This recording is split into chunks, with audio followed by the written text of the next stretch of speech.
John Bertram Bartley was an only child, born in Pretoria, South Africa on September 1st, 1923. He worked as a civil engineer for the South African Railways all his working life. Pops had 3 children, Alan, Linda, and Stephen, with his first love, Diana. When Diana died, all the ladies chased him, but Elsie was the one who caught his sparkling blue eyes.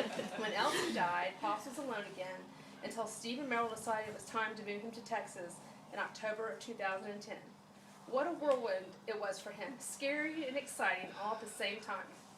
The family awaited his arrival, along with all of us here today. The cowboy hit the ground running and never looked back. From camping, this was not his favorite thing, to FOF and all the way to Las Vegas, he never knew a dull moment. He was able to enjoy watching Dean play lacrosse and spend time with Murray, Ashley, and Jackie, making every minute count.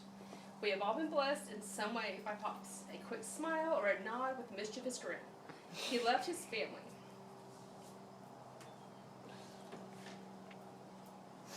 Maybe words were not expressed, but he too, but he too spoke highly of them and loved to brag about Steve being a paratrooper. When Alan and Linda came for a visit, Pops must have been overjoyed to have his 3 children together with him in Texas.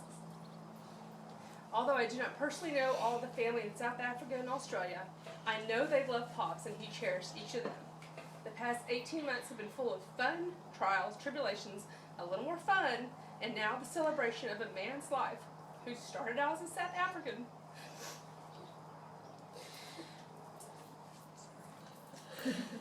But entered the realms of heaven, a Texan. Yeah.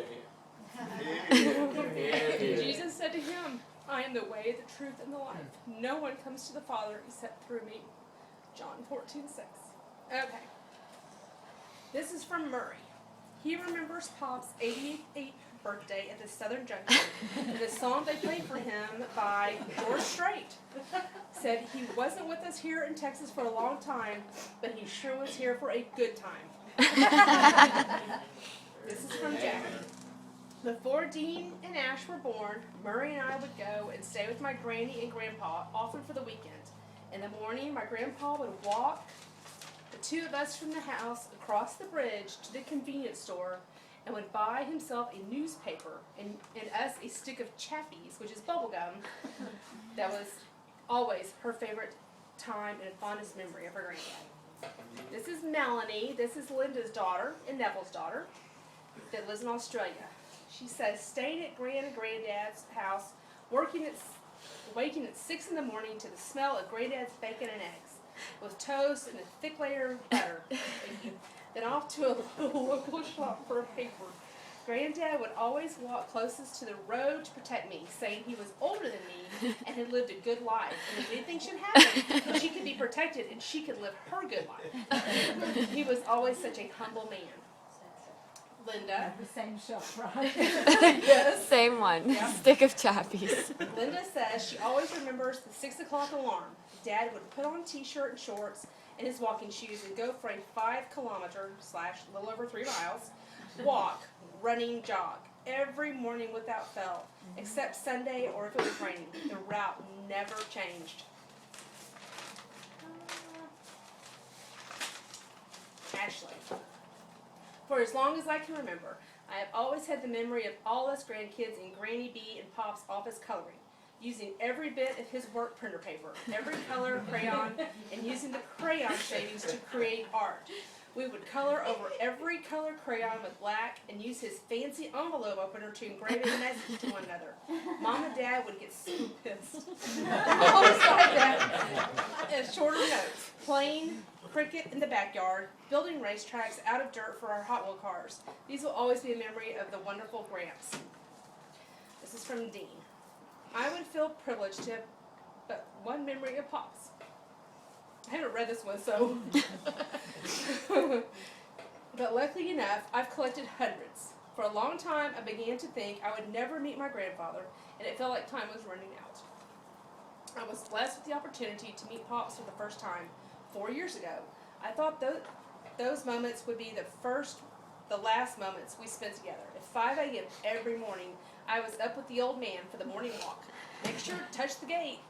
He'd shout every morning in front of those gates Although I thought that would be my favorite memory, his arrival to the United States brought me a whole new meaning to 5 o'clock whiskey.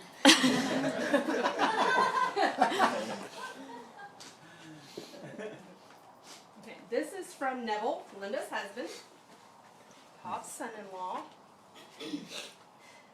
I was very fortunate to meet Dad 47 years ago when I started dating Linda.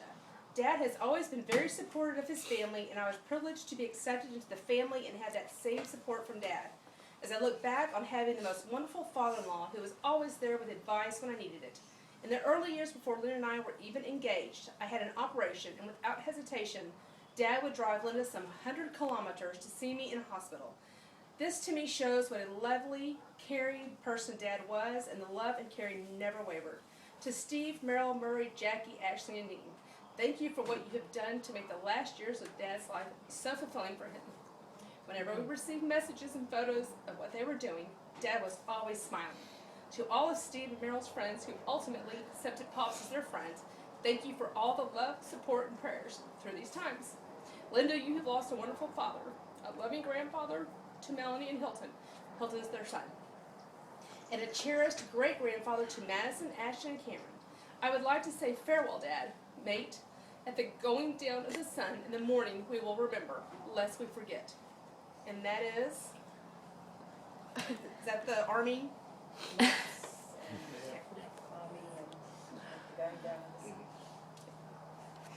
Thank you.